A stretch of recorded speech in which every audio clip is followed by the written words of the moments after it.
Directions ఇవ్వండి, project complete చేయాలి, నష్టం చేసిన వ్యక్తులపై చర్యలు తీసుకోవాలి.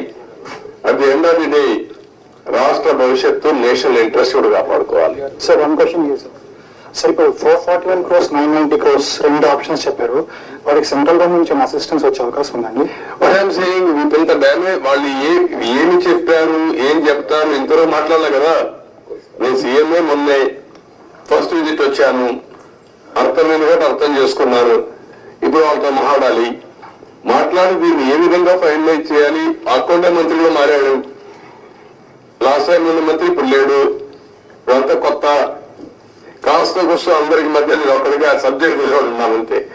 ముందు ప్రారంభించి ఇప్పుడు 4వ మంత్రి, కేంద్రంలో 3 మంత్రులు అయిపోయారు ఈ ప్రాజెక్ట్ వచ్చిన తర్వాత. 4th మినిస్టర్ వచ్చాడు ఇప్పుడు.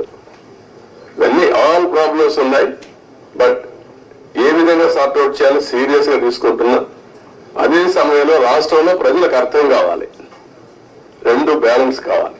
నేను అందుకే చెప్పాను, జగన్మోహన్ రెడ్డి లాంటి వ్యక్తులు రాజకీయాలకు కానీ ఒక నాయకుడిగా ఒక రాష్ట్రాన్ని లీడ్ చేయడానికి అర్హత లేదనడానికి ఇవన్నీ ఉదాహరణలు. నేనేదో ఎలక్షన్ లో 164 సీట్లు రావడం ఒకటే కాదు, వీళ్ళ బిహేవియర్, వీళ్ళ ప్రవర్తన ఒక్కసారి మీరు కానీ ముందు నుంచి ఆలోచిస్తే ఈ ప్రాజెక్ట్ ఒక కేస్ స్టడీ మీకు అందరికి, మీరు కూడా విట్నెస్. కనీసం ఇక్కడికి వచ్చి ఎప్పుడైనా ఈ 5 ఏళ్ళలో ఒక్కరోజైనా పురస్కారాలు పెట్టా, ఈ ప్రాజెక్ట్ ఏం చేశారు చెప్పారా? ఎక్కడా లేదు.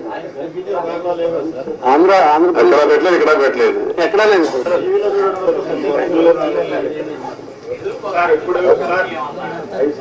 అఖిల పక్ష కాబట్టి ఏం చేస్తారు? అఖిల పక్షం వేస్తా ఏం చేస్తారు? కసో తిరిగేసారు అంతే కదా. అది కాదు కదా ఇష్యూ, ఎట్లా పరిష్కారం చేయాలి? అంటే ఇంత జాతి విపత్తు ఆంధ్రాకి ఇంత ఇబ్బంది కలిగింది, ఫర్దర్ గా మళ్ళీ ఇలాంటివి జరగకుండా, అంటే ఎవరు వచ్చినప్పుడు వాళ్ళు అలా కాంట్రాక్టర్ని అలా మార్చకుండా మీరేమన్నా రికమెండ్ అంటే జాతీయ స్థాయిలో ఇప్పుడు మీరు నేతగా ఉన్నట్టు ముఖ్యనేతలు అలాంటి రిఫార్మ్ ఏదన్నా సజెస్ట్ చేస్తారు? అదేమా అన్ని మాట్లాడదు ఇప్పుడు. అది కూడా దానికి అలాంటి డెమోక్రసీలో మనం ప్రజలు సరే విజ్ఞప్తితో మనం ఓట్లేశారు, ఆ ప్రజలే లాస్ట్ టైం ఓట్లు వేశారు కాబట్టి లైసెన్స్ వచ్చింది డ్యామేజ్ చేయడానికి. ఇదో కేసు అది అంతే. గవర్నమెంట్ ఆఫ్ ఇండియా చట్టాలు తేవడం ఉంది, అన్ని రాష్ట్రాలు తేలేరు కదా. ఒక రాష్ట్ర ప్రభుత్వం, కేంద్ర ప్రభుత్వం తప్పు చేసిన పనిష్ చేయాలి. ఎవరు పనిష్ చేయాలి? ప్రజలు పనిష్ చేశారు, సరిపోతుందా? 10 ఏళ్ళు కాదు, డబ్బులు ఎవరు డబ్బులు? ఇది tax payers money. Project safety ఇదే థ్రెట్, అన్ని ఉన్నాయి. మాట్లాడదు. Thank you sir. మాకు మంచి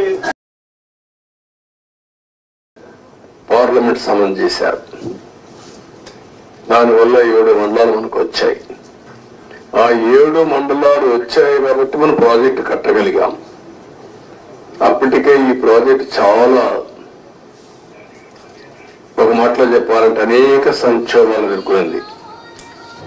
2500లో ఈ ప్రాజెక్ట్ రాజశేఖర రెడ్డి గారు ప్రారంభించడం, అప్పుడే అవకతవకలు చేయడం, కాంట్రాక్టుల్ని క్యాన్సిల్ చేయడం, అక్కడి నుంచి ప్రాజెక్టు ఆటకెక్కడం, అక్కడి నుంచి వాళ్ళందరూ కోర్టులకు వెళ్ళిపోవడం. ఇక్కడ కూడా land acquisition project central place లో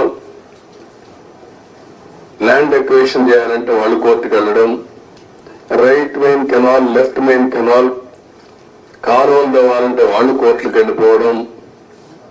ఎన్ని లిటిగేషన్లు పెట్టాలో అన్ని లిటిగేషన్లు పెట్టి 2014 కంటే ముందు కిరణ్ కుమార్ రెడ్డి ముఖ్యమంత్రి అయిన తర్వాత టెండర్లు పిలిచాడు. అది కూడా కోర్టుకు పోయి గందరగోళం అయ్యి తర్వాత ఫైనల్ గా అన్ని కోర్టులు వెకేట్ వచ్చింది. ఆ సమయంలో విభజన జరిగిన సమయంలో ఇది నేషనల్ ప్రాజెక్ట్ గా విభజన చట్టంలో పెట్టారు. ఇన్ని నానా అవస్థలు పడి ప్రాజెక్టు ఇప్పుడే కాదు, ఈ ప్రాజెక్టు కన్సీవ్ చేసి చూస్తే 1940లోనే కన్సీవ్ చేశారు బ్రిటిష్ వాళ్ళు. అప్పటి నుంచి ముందుకి వెనక్కి రావడం, అప్పుడు కూడా 300 టీఎంసీ నుంచి 700 టీఎంసీ ఇంకా హైట్ కూడా పెంచి కట్టాలని చెప్పి అనుకున్నారు.